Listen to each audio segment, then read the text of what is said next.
Good morning to all. Welcome to the woman of honour series. എല്ലാവരും ക്രിസ്മസൊക്കെ ആഘോഷിച്ച് സന്തോഷമായിട്ടിരിക്കുന്നെന്ന് വിശ്വസിക്കുന്നു.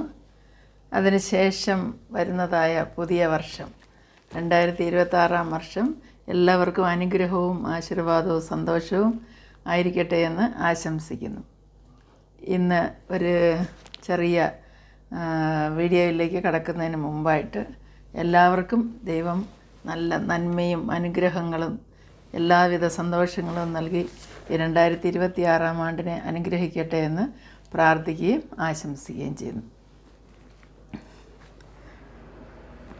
നമ്മൾ യേശുവിൻ്റെ ജനനത്തെക്കുറിച്ച് ക്രിസ്മസിൻ്റെ കാര്യങ്ങളൊക്കെ പറയുമ്പോൾ, അവൻ്റെ ജനനത്തെക്കുറിച്ചൊക്കെ പറയുമ്പോൾ യെശയ്യാ പ്രവാചകൻ്റെ പുസ്തകത്തിൽ പറഞ്ഞിരുന്നതായ ആ പ്രവചന നിവൃത്തിയാണ് മത്തായിലും ലൂക്കോസിലും ഒക്കെ എടുത്ത് പറഞ്ഞിരുന്നത്. യേശുവിൻ്റെ ആ ജനനത്തെക്കുറിച്ചുള്ള വിഷയങ്ങൾ നമുക്കറിയാം. അത് ബേത്ലഹേമിൽ ജനിക്കുമെന്നും അതുപോലെ തന്നെ അവന് ഏത് സ്ഥലത്ത് ജനിക്കുമെന്നും എല്ലാം വളരെ വ്യക്തമായിട്ട് അവൻ്റെ ഗുണഗണങ്ങളെക്കുറിച്ചൊക്കെയും യെശയ്യാവ് പറഞ്ഞിരുന്നു. അപ്പോൾ അതേ പ്രകാരം ആ പ്രവചനം നിവൃത്തിയായി യേശു ബേത്ലഹേമിൽ ജനിക്കുകയും കാലിത്തൊഴുത്തിൽ അവനെ കണ്ട് ഇടയന്മാരും അതുപോലെ തന്നെ അവനെ കണ്ട് സന്തോഷിക്കുന്നതൊക്കെ നമുക്കറിയാം. അതുപോലെ സ്വർഗവും ഭൂമിയും ഒരുപോലെ സന്തോഷിച്ചു. ദൂതന്മാർ അവനെ സ്തുതിച്ച് ആരാധിച്ച് പാട്ടുപാടി. അതുപോലെ നക്ഷത്രം കണ്ട് വിദ്വാൻമാർ അത് ഫോളോ ചെയ്ത് അവർ ബേത്ലഹേമിലെത്തി കുഞ്ഞിനെ കണ്ട് നമസ്കരിച്ച് അവനെ കാഴ്ചകളൊക്കെ സമർപ്പിച്ചതായിട്ടൊക്കെയും നമുക്കറിയാം. അത് ഒരു അവർ മത്തായിയുടെ സുവിശേഷം 2-ാം അധ്യായം ത്തിൽ പറയുന്നത്, അതായത് വാക്യം പറയുകയാണെങ്കിൽ ഇങ്ങനെ പറയാം, 7 മുതൽ 11 വരെയുള്ള വാക്യങ്ങൾ. എന്നാറെ ഹെരോദാവ് വിദ്വാൻമാരെ രഹസ്യമായി വിളിച്ച് നക്ഷത്രം വെളിവായ സമയം അവരോട് സൂക്ഷ്മമായി ചോദിച്ചറിഞ്ഞു. അവരെ ബേത്ലഹേമിലേക്ക് അയച്ചു, നിങ്ങൾ ചെന്ന് ശിശുവിനെക്കുറിച്ച് സൂക്ഷ്മമായി അന്വേഷിപ്പീൻ. കണ്ടെത്തിയാൽ ഞാനും ചെന്ന് അവനെ നമസ്കരിക്കേണ്ടതിന് വന്ന് എന്നെ അറിയിപ്പീനെന്ന് പറഞ്ഞു. രാജാവ് പറഞ്ഞത് കേട്ട് അവർ പുറപ്പെട്ടു. അവർ കിഴക്ക് കണ്ട നക്ഷത്രം ശിശു ഇരിക്കുന്ന സ്ഥലത്തിന് മീതെ വന്ന് നിൽക്കുവോളം അവർക്ക് മുമ്പായി പോയിക്കൊണ്ടിരുന്നു. നക്ഷത്രം കണ്ടതുകൊണ്ട് അവർ അത്യന്തം സന്തോഷിച്ചു. ആ വീട്ടിൽ ചെന്ന് ശിശുവിനെ അമ്മയായ മറിയോട് കൂടെ കണ്ട് വീണ് അവനെ നമസ്കരിച്ചു. നിക്ഷേപ പാത്രങ്ങളെ തുറന്ന് അവന് പൊന്ന്, കുന്തിരിക്കവും മൂരും കാഴ്ചവെച്ചു. അപ്പോൾ ഇവിടെ നമ്മൾ കാണുന്ന കാലിത്തൊഴുത്തിലല്ല വിദ്വാൻമാർ കുഞ്ഞിനെ കണ്ടത്, അവർ ഒരു വീട്ടിലാണ് കണ്ടത്. ആ വീട്ടിൽ ശിശുവിനെ അമ്മയായ മറിയോടുകൂടെ അവർ കാണുകയും അവനെ വീണ് നമസ്കരിച്ചെന്നാണ് പറയുന്നത്. വിദ്വാൻമാർ 3 പേരും നിക്ഷേപ പാത്രങ്ങളെ തുറന്ന് അവർ വേണ്ടതായ അവന് കാഴ്ചയൊക്കെയും അണച്ചിട്ട് പോകുന്നു. എന്നാൽ ഹെരോദാവിൻ്റെ അടുക്കിലേക്ക് മടങ്ങിപ്പോകരുതെന്ന് അവർക്ക് സ്വപ്നത്തിൽ കൂടി ഒരു അരുളപ്പാടുണ്ടായതുകൊണ്ട് അവർ വഴിമാറി അവരുടെ സ്വദേശത്തേക്ക് മടങ്ങിപ്പോയി എന്നും എഴുതിയിരിക്കുന്നു. ഇത് ഉണ്ടായ ഒരു സംഭവത്തെക്കുറിച്ചാണ് ഞാൻ പറയാൻ ആഗ്രഹിക്കുന്നത്. അതും ഒരു പ്രവചന നിവൃത്തിയാണെന്നുള്ളതാണ്. പ്രത്യേകിച്ച് ഇങ്ങനെയൊരു സന്ദർഭത്തിൽ രാജാവ് കാത്തിരുന്നു. ഹെരോദാവ് വിദ്വാൻമാർ മടങ്ങി വരുമെന്ന് വിചാരിച്ചിട്ട്. എന്നാൽ അദ്ദേഹത്തെ അവർ കളിയാക്കിയെന്ന്, അഥവാ അവർ ഒരുമാതിരി കളിയാക്കിയെന്ന് തന്നെയാണ് ബൈബിളിൽ എഴുതിയിരിക്കുന്നത്. 16-ാം വാക്യത്തിൽ വിദ്വാൻമാർ തന്നെ കളിയാക്കിയെന്ന് ഹെരോദാവ് കണ്ട് വളരെ കോപിച്ചു. അപ്പോൾ വിദ്വാൻമാരോട് ചോദിച്ചറിഞ്ഞ് സമയമൊക്കെ വെച്ചിട്ട് കാൽക്കുലേറ്റ് ചെയ്തിട്ട് 2 വയസ്സും അതിന് താഴെയുമുള്ള ആൺകുഞ്ഞുങ്ങളെയെല്ലാം, ബേത്ലഹേമിനും അതിന് ചുറ്റുമെല്ലാമുള്ള പട്ടണങ്ങളിലുള്ള കുഞ്ഞുങ്ങളെയെല്ലാം കൊല്ലുവാനായിട്ട് ഒരു ഓർഡർ പുറപ്പെടുവിക്കുകയുണ്ടായി. അവിടെല്ലാം ആളയച്ച് കുഞ്ഞുങ്ങളെ കൊല്ലിച്ചു എന്നുള്ളതാണ്. ഇതും ഒരു പ്രവചന നിവൃത്തിയായിരുന്നു. അതായത് യെരമ്യാ പ്രവാചകൻ്റെ പുസ്തകത്തിൽ അരുളി ചെയ്തിരിക്കുന്ന, റാമയിൽ ഒരു ശബ്ദം കേട്ടു, കരച്ചിലും വലിയ നിലവിളിയും തന്നെ. റാഹേൽ മക്കളെ ചൊല്ലിക്കരഞ്ഞു, അവർ ഇല്ലായികയാൽ ആശ്വാസം കൊള്ളുവാൻ മനസ്സില്ലായിരുന്നു.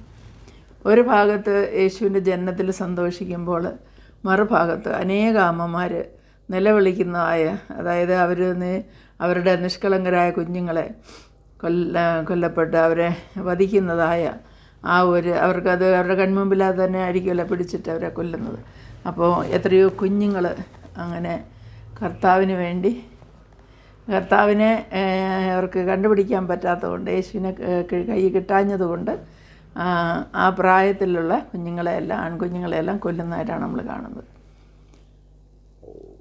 അപ്പോൾ നമ്മുടെ യേശുവും അവൻ്റെ അമ്മയും യോസഫും അവർ മിസ്രൈമിലായിരുന്നു. അവർക്ക് സ്വപ്നത്തിൽ കൂടെ അവർക്ക് ദൂതൻ പറഞ്ഞതുകൊണ്ട് അവരവിടേക്ക് പോയി അവിടെ താമസിക്കുകയായിരുന്നുകൊണ്ട് അവരെ പിടിക്കുവാനായിട്ട് സാധിച്ചില്ല. അതുപോലെ തന്നെ ഈ കുഞ്ഞുങ്ങളെ ഇത്രമാത്രം കുഞ്ഞുങ്ങളെ കൊല ചെയ്ത് അവരെ അടക്കം ചെയ്തത് നമുക്ക് ഇന്നും പോയാൽ അവരുടെ ആ ഒരു ബറിയൽ സ്പേസ് കാണുവാനായിട്ട് സാധിക്കും. അതായത് ഒരു 15 വർഷം മുമ്പ് ഇസ്രയേൽ സന്ദർശിച്ച സമയത്ത് ഈ കുഞ്ഞുങ്ങളുടെ മാസ് ഗ്രേവ് അത് കാണുവാനായിട്ട് എനിക്കിടയായി. അതുപോലെ തന്നെ നമ്മൾ നോക്കുമ്പോൾ യേശുവും അമ്മയും യേശുവിൻ്റെ ഫാദറായ ജോസഫും അവർ സുരക്ഷിതമായി ഈജിപ്തിൽ താമസിച്ചിരുന്ന ആ ഭവനം ഇന്നൊരു ചർച്ചാണെന്നുള്ളതാണ്. അതും നമുക്ക് പോയി കാണുവാനായിട്ട് സാധിക്കും.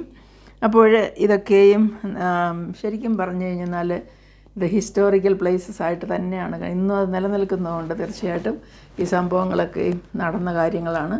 അതുപോലെ ആ കുഞ്ഞുങ്ങളെ അതിൻ്റെ ഓർമ്മ, അതായത് വെസ്റ്റേൺ കൺട്രീസിലും അതുപോലെ ഈസ്റ്റേൺ കൺട്രീസിലൊക്കെ അത് ഓർക്കാറുണ്ട് ക്രിസ്തീയ സമൂഹങ്ങൾ. ഡിസംബർ 28 29 ഒക്കെ ആയിട്ടാണ് ആ കുഞ്ഞുങ്ങളുടെ അവർ അതിൻ്റെ ഓർമ്മയെ അവർ ഓർക്കുന്നതും പ്രാർത്ഥിക്കുന്നതുമൊക്കെ. ഇപ്പോൾ നമ്മൾ കണ്ടത് വഴി നമുക്ക് മനസ്സിലാക്കാൻ സാധിച്ചത്, ഒരു കുഞ്ഞിനെ ജനനം ആ രാജാവിന് തൻ്റെ സ്ഥാനത്തേക്ക്, അത് യഹൂദന്മാരുടെ രാജാവായവൻ ബേത്ലഹേമിൽ ജനിച്ചുവെന്ന് അവരുടെ രാജാവ് പിറന്നവൻ എവിടെയെന്ന് വിദ്വാൻമാർ ചെന്ന് ചോദിച്ചപ്പോൾ ഹെരോദാവിന് തൻ്റെ രാജ്യസ്ഥാനത്തേക്ക് വേറൊരാൾ വന്നിരിക്കുന്നു എന്നുള്ള ആ ഒരു ഫീലിംഗാണ് ഏറ്റവും കൂടുതൽ ദേഷ്യം ഉണ്ടാക്കിയതും.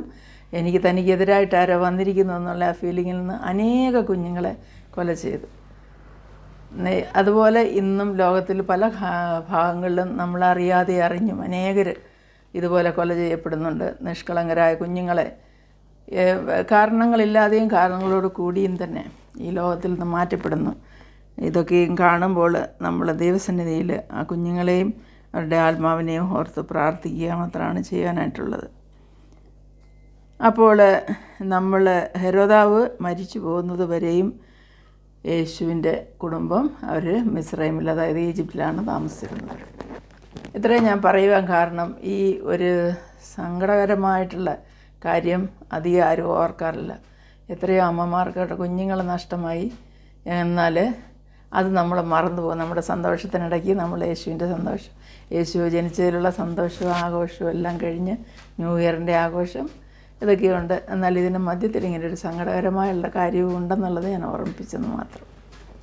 എല്ലാവർക്കും ഒരു നല്ല ദിവസം നേർന്നുകൊണ്ട് ഞാൻ ഈ വാക്യത്തിൽ നിന്നും, അതായത് ഈ വചനത്തിൽ നിന്നും ക്ലോസ് ചെയ്യുകയാണ്. ദൈവം എല്ലാവരെയും അനുഗ്രഹിക്കട്ടെ.